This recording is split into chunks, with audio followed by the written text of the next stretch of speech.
Assalamualaikum teman-teman. Jadi, pada kesempatan kali ini saya, Sherly, mau mereview jurnal untuk memenuhi tugas UAS mata kuliah Manajemen Kurikulum Pendidikan. Latar belakang dari jurnal yang saya review adalah pola pembelajaran pondok pesantren tidak jauh berbeda dari sistem yang berlaku pada lembaga pendidikan tersebut.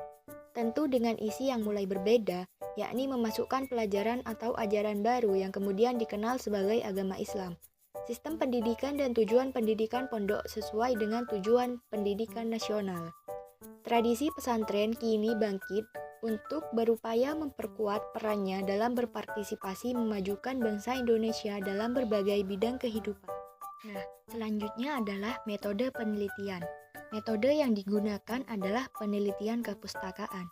Maka, bahan yang dikumpulkan adalah berupa informasi atau data empirik yang bersumber dari buku-buku, jurnal, hasil laporan penelitian resmi maupun ilmiah dan literatur lain yang mendukung tema penelitian ini. Oke, langsung saja kita masuk ke pembahasan. Sebelum kita menginjak lebih lanjut, kita mengenal terlebih dahulu apa sih itu sistem pendidikan nasional.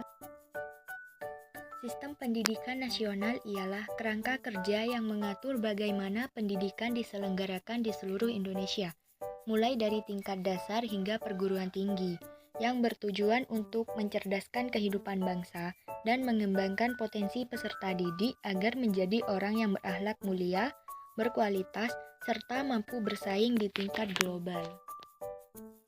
Masuk ke pembahasan pertama, yaitu pola umum pendidikan Islam tradisional menurut Abdurrahman.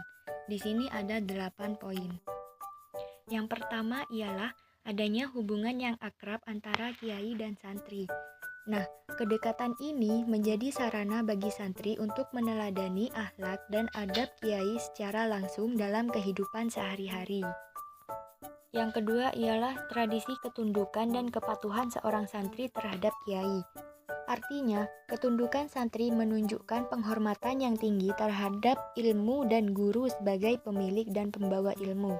Ketundukan santri juga melatih mereka untuk bersabar, ikhlas, dan tunduk pada proses pembelajaran yang panjang dan penuh tantangan. Yang ketiga adalah zuhud, yaitu sikap hidup yang mengutamakan akhirat disertai ketenangan hati dalam menghadapi kehidupan dunia. Sikap ini penting untuk mencapai kebahagiaan sejati dan keberkahan hidup. Yang nomor 4 ialah disiplin ketat, yaitu penerapan aturan dengan pengawasan dan kepatuhan yang tinggi, tanpa adanya kelonggaran dalam menghadapi pelanggaran yang telah ditetapkan. Yang kelima adalah kemandirian atau independensi, yaitu kemampuan seseorang untuk bertindak, berpikir, dan mengambil keputusan secara mandiri tanpa ketergantungan orang lain. Yang keenam adalah berkembangnya tradisi tolong-menolong. Tradisi ini tidak hanya mencerminkan nilai solidaritas sosial, tetapi juga memperkuat hubungan antar individu dan kelompok dalam masyarakat. Yang ketujuh adalah berani menderita untuk mencapai tujuan. Mereka harus bersedia untuk menghadapi kesulitan atau penderitaan demi apa yang mereka inginkan. Yang terakhir adalah kehidupan religiusitas yang tinggi. Orang yang memiliki religiusitas tinggi tidak hanya menjalankan ritual keagamaan secara rutin, tetapi mereka juga menjadikan ajaran agama sebagai pedoman dalam berpikir. Berikutnya adalah ciri khusus pondok pesantren. Yang pertama, memberikan pelajaran agama versi kitab. Yang kedua, teknik pengajaran yang unik seperti metode sorogan, wetonan, dan bandongan. Yang ketiga, mengedepankan hafalan. Dan yang keempat, menggunakan sistem halakoh. Selanjutnya adalah kurikulum yang dikembangkan di pesantren ada 2 jenis. Yang pertama ialah pesantren salaf atau tradisional. Kurikulum pesantren salaf yang statusnya sebagai lembaga pendidikan non-formal hanya mempelajari kitab-kitab klasik seperti tauhid, tafsir, hadis, dan fikih. Yang kedua ialah pesantren modern.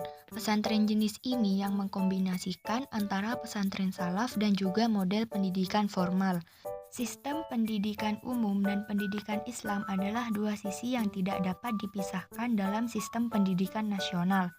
Keduanya saling keterkaitan dan masing-masing memiliki kekhususan untuk saling melengkapi. Nah, selanjutnya adalah kelebihan jurnal. Jurnal ini menyoroti bagaimana pendidikan pesantren memberikan kontribusi signifikan terhadap tercapainya tujuan pendidikan nasional, terutama dalam membentuk individu yang religius, cerdas, dan berkarakter. Nah, untuk kekurangan jurnal ini, yang pertama ialah keterbatasan peneliti dalam membuat artikel. Yang kedua, kurangnya sumber referensi. Dan yang ketiga, tidak ada jumlah data yang jelas pada subjek penelitiannya. Sekian review dari saya, kurang lebihnya mohon maaf. Wassalamualaikum warahmatullahi wabarakatuh.